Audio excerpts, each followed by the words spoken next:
Para netizen budiman, berikut adalah analisis para pakar militer dunia jika Amerika menyerang Iran. Amerika dan Iran masing-masing menerapkannya skenario dan strategi militernya masing-masing. Amerika memulai dengan fase strategic sapping, yaitu malam yang sunyi sebelum serangan. Pada fase ini, tidak ada bom jatuh, tapi perang sebenarnya sudah dimulai.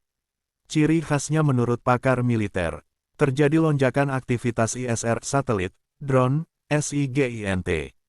Pergerakan armada laut Amerika ke posisi ambigu. Retorika diplomatik sengaja dibuat kabur. Memberi ruang plausible deniability. Tujuan strategis. Mengukur kesiapan Iran. Memancing Iran mengaktifkan radar dan sistem pertahanan. Menentukan target prioritas nyata real-time intelligence. Banyak analis menekankan, the war starts days before the first missile. Lalu fase selanjutnya, serangan di malam hari. Fase shock dan sistem disruption. Karakteristiknya, serangan singkat, padat, dan sangat terfokus.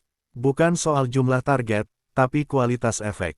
Efek yang dicari agar membingungkan rantai komando Iran, memutus koordinasi, membuat Iran ragu, ini serangan terbatas atau perang penuh. Dalam doktrin AS, ambiguitas awal sama dengan senjata strategis. Langit yang tiba-tiba kosong. Ini fase degradasi pertahanan udara. Setelah malam pertama, fokus bukan menambah target, tapi menguji apa yang masih aktif.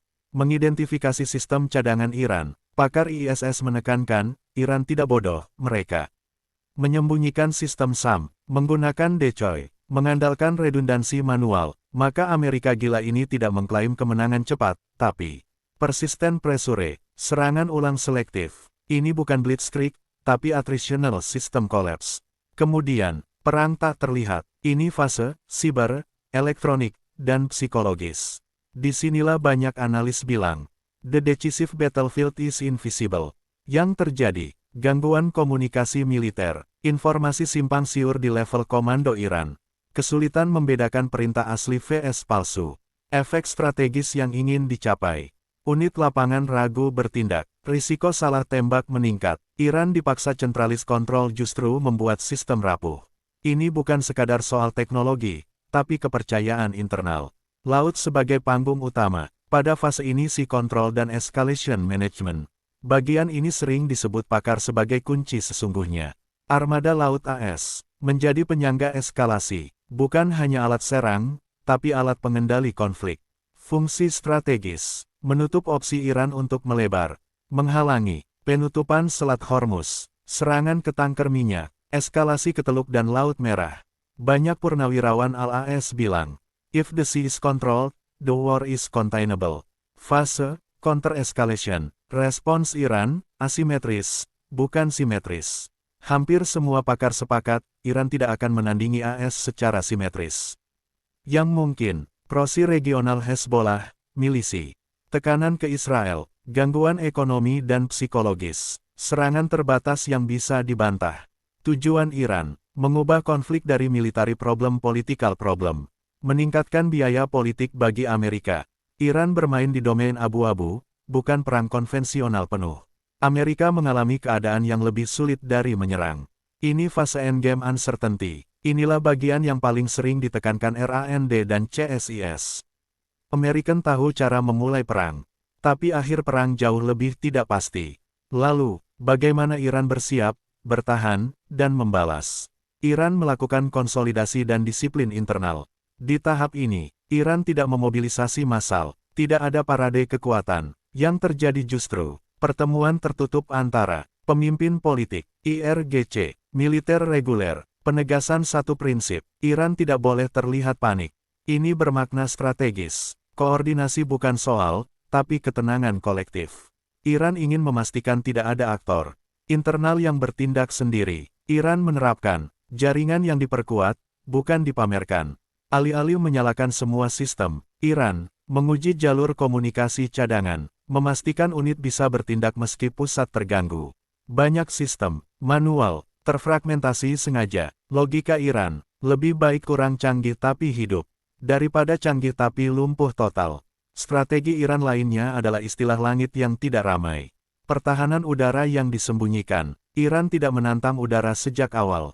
Yang disiapkan, sistem SAM, disembunyikan, bergerak, dihidupkan singkat, banyak radar tidak aktif permanen.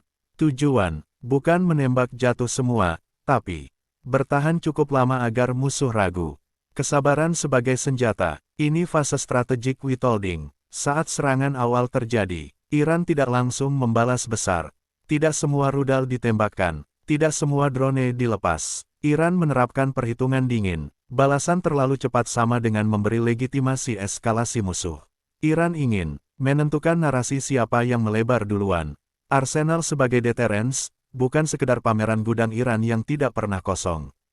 Iran ingin memastikan, rudal balistik tetap tersebar, drone tersedia dalam jumlah besar, produksi berjalan bahkan saat konflik. Yang penting bukan sekali pukul, tapi kemampuan memukul berulang tanpa runtuh. Iran menjadikan laut sebagai cermin tekanan. Kontrol eskalasi maritim. Iran tidak langsung menutup Selat Hormuz, tapi membuat semua pihak musuh takut walaupun kemungkinan itu kecil, namun ini bukan langkah kecil. Ini adalah manuver simbolik, peringatan, kehadiran tak langsung, bertujuan, mengubah konflik militer jadi krisis ekonomi global. Pada fase selanjutnya adalah targeting terbatas. Balasan yang dipilih, bukan dilampiaskan. Ketika Iran membalas, targetnya, militer, infrastruktur strategis, bukan kota besar atau sipil massal di tahap awal. Iran mempunyai strategi perhitungan politik. Iran ingin dunia melihat, ini balasan terukur, bukan agresi liar. Lalu fase asimetri dan prosi. Iran tidak harus selalu muncul sebagai pelaku langsung.